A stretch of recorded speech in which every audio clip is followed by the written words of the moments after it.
shut down an entire project. That's called the right of eminent domain. That's as it relates to highway service. That same right applies to telephones. That same right applies to water lines, electric lines, and it also applies in most instances to gas lines and to hydrocarbon lines, to lines that help this country develop its resources. And what those rules provide for is they provide for fair treatment to the landowner. Okay? And so, the right of eminent domain or condemnation is not something that we like to do. We will exhaust every effort. Okay? But, we feel like, we think the data's showing us that we're offering the fair market value plus. In the event of a condemnation, some court or somebody would determine fair market value. And that's the way it is. So, here's what it says. What about the feeder lines from wells? Lines coming into the midstream. The hope is that there will be many hundreds of wells drilled in this county. And the only way for those wells to sell their gas is to have feeder lines. Will this mean we will have more than one right-of-way on our property? It could. It certainly could. And who would that be by? I'm sorry. That wouldn't be through you because you're just doing the main pipeline. That would be through the...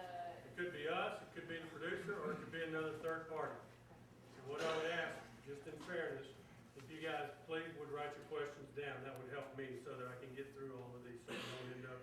I would say though that, I don't know about right here, but I mean, there's a gas line in every house in Houston, and there's a lot of houses in the United States that have gas lines coming in to bring gas as a utility. So I mean, there's a lot of gas flow lines, low pressure lines going all over this country.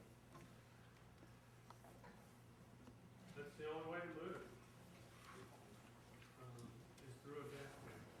But just one thing, Chip, just as a side issue to this that we haven't really talked about tonight, but when you have a gas supply, surety of supply in an area, there's probably going to be industry coming there to take advantage of that gas supply. So you may end up with a lot of jobs in the community as a result of the gas supply. If you look along the Gulf Coast down in Louisiana, you've got all these tremendous number of plastics plants and chemical plants and stuff like that. Any place where there's surety of supply, that's what companies look for. That's one of the things besides labor. So that may be something that is a benefit to the community.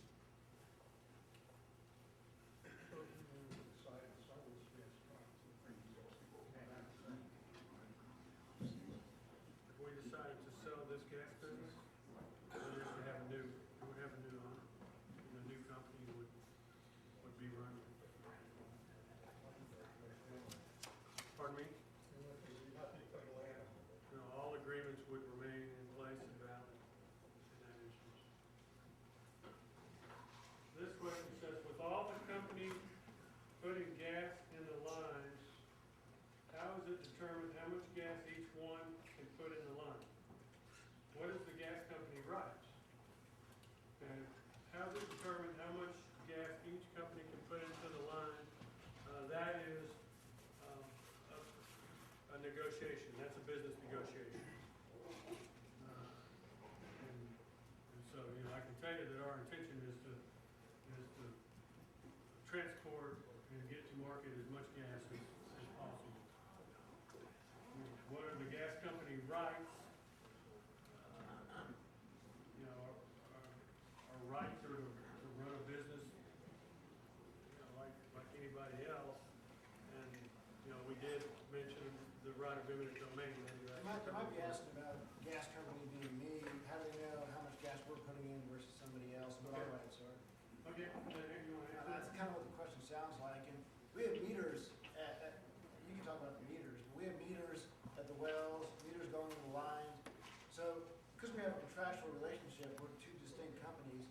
check his meters, he checks our meters, so we make sure that the right amount, that he's charging us the right amount of gas, and we wanna know the same thing.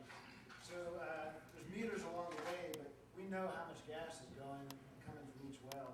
We have to know, because that's how we pay you guys, when we drill a well. So, it's all separately metered. And our rights are, like Chip said, kind of contractual, but, you know, our job is to get as much capacity as we think we need, and pick the right person to do it.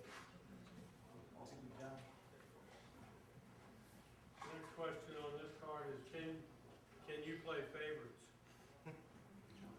So, that may mean, I'm not sure exactly. Alta versus Cabin versus Chesapeake. You know, we don't intend to play favorites.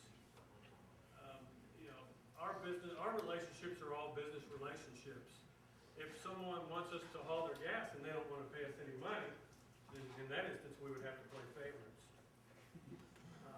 But, you know, on any other basis, you know, we're not playing favorites. I mean, we're interested in hauling gas and we're interested in making a living at it. This is another case where, you know, once we're shoulder to shoulder, Chips wants to move as much gas as he can, because he gets paid, like I said, a few cents for moving the gas. And we're all producers, we all want to move as much gas as possible.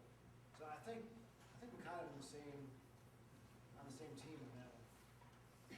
And the more gas that flows through that pipeline, the more revenue that will be generated by the community in general, which will filter down through the community. It's a great trickle-down theory when it really works like that. You'd be surprised. Jeff, clarification, maybe they might have meant from another angle too. Will we, as, on each of our easements, we won't hear stories of somebody else got more for their easement per foot or per rod? Oh, dollar On one? all these little rumors going around, well, they got more for their easement, they got more for their, it's like they're doing a leasing. The short answer Everybody's is getting the same. no. What we will pay fair market value, as Chip said, plus, you know, and the negotiation. Price in our property just went up because it is on the most favorable route. Okay. But to preserve the integrity of the process, I feel like I ought to read these things.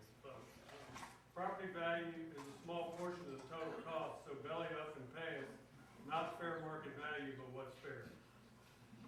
Well, we're gonna pay fair market value, and we feel like that's fair. And, you know, that's where my statement that we're gonna drill wells along the pipeline comes in. Can lease be annual payment and not one-time payment? No, we're gonna do one-time payments. Is Lazer Midstream a private company or public? We're a private company.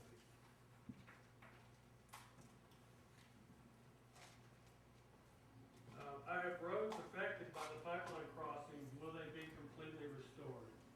And so if you have existing roads on your property and our pipeline route goes through the roads, they'll be restored. And we'll work with you to make sure that it's appropriately done. The pipeline needed to be tested with water. Where do you get water for that process? The water, we haven't addressed the specific issue of where the water's gonna come from. The water could come from a river or a stream. Sometimes the water comes from a municipal water supply. And so, you know, we get the water, we put it in the pipelines, and then we clean it up and make sure there's no sediment in it.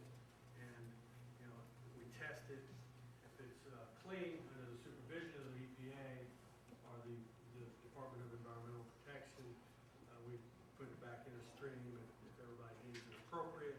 If not, then we'll be responsible for disposing of it. You guys have the most carefully regulated water supply of anywhere on the planet, I think, based on what we've done. So, I mean, there's no way that SRPC, the county commissioners, and the 8 different agencies that oversee us are gonna let Chip do anything, but be real careful with that water. The water is well cared for. I can tell you from our experience. Will there be testing on the pipeline as it ages? The short answer is yes.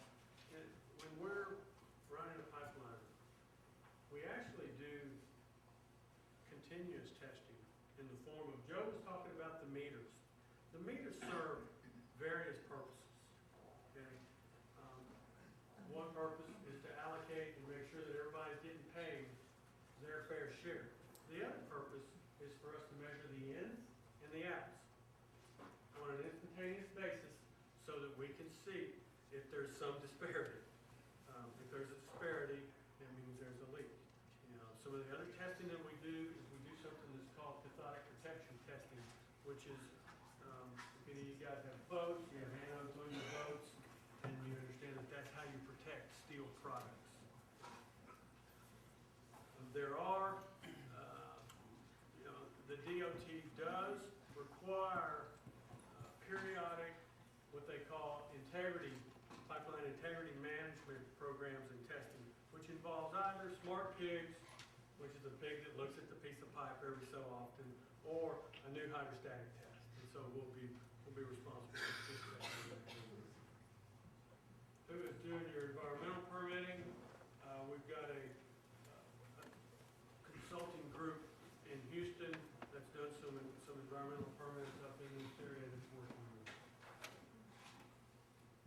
More than one pipeline for right-of-way. In some areas, we are considering and desirous of multiple pipeline routes. There are a couple potential business reasons why. One is that if this area lives up to the hype, then I mean, it's going to be huge and it's going to require more than one pipeline. That may be because of capacity issues. It may be because some wells are high pressure, some wells are low pressure. One of the other business possibilities that we're considering is whether or not a water line, a line for moving water, you know, in and out of these drilling and hydraulic fracturing operations would be appropriate. The main driver for that would be, one, there's some business economics to it, but two, it would cut down on the traffic on the road of trucks hauling water. And it's a safer mode of transportation. So those are the two business possibilities that we're evaluating as we like to move the pipeline. If there is to be a second pipeline on the same right of way, will there be another payment made? Our intention and our hope would be to, you know, acquire multiple line rights in the appropriate areas at a fair compensation today. That's our intention and our hope.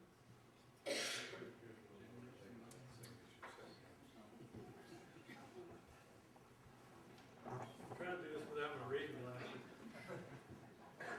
If you reach capacity, can you come back and run another line under the same lease with no further compensation for surface damage?